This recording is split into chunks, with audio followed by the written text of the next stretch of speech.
अनौपचारिक गप्पांमध्ये अजित पवारांनी एक मोठं वक्तव्य केलं। व्यवहार होत असताना अधिकाऱ्यांनी कागदपत्र तपासणं गरजेचं होतं। अधिकाऱ्यांनी वेळीच कारवाई केली असती तर पुढील प्रकार टळला असता। चुकीच्या बाबी लक्षात आल्यावर भूमिका घेणं गरजेचं होतं, असं वक्तव्य अजित पवारांनी मीडियाबाबत केलेलं आहे। आणि या संदर्भामध्ये बोलण्यासाठी माझे सहकारी महेंद्र जोईल सध्या आपल्या सोबत आहे। महेंद्र, आपण बघितलं असेल की अनौपचारिक गप्पांमध्ये बोलताना अजित पवारांनी हे वक्तव्य केलंय अमेडिया कंपनी संदर्भातलं, जी कंपनी आता गेल्या काही दिवसांपासून वादाच्या भोवऱ्यात अडकलेली आहे। नेमकं काय वक्तव्य होतं, काय अनौपचारिक गप्पा अशा रंगल्या होत्या?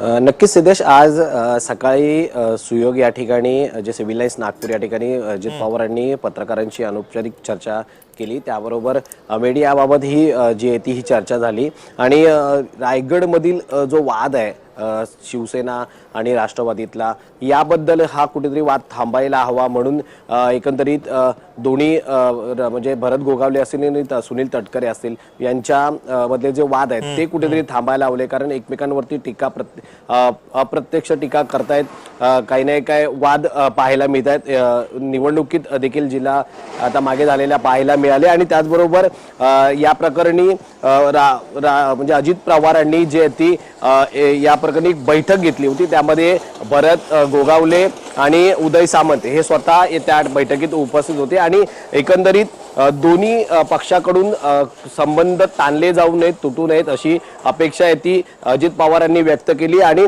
यानंतर या बैठकीनंतर ज्या आदिती तटकरे आहेत त्यांनाही या संबंधात चर्चा करायला सांगितली आणि यापुढे कुठलाही वाद नको अशी खबरदारी घ्यावी अशी अनौपचारिक चर्चा आहे ती अजित पवारांनी या बैठकीत केलेली आपल्याला माहिती मिळते। सिद्धेश, धन्यवाद महेंद्र, तू दिलेल्या अधिक माहितीबद्दल।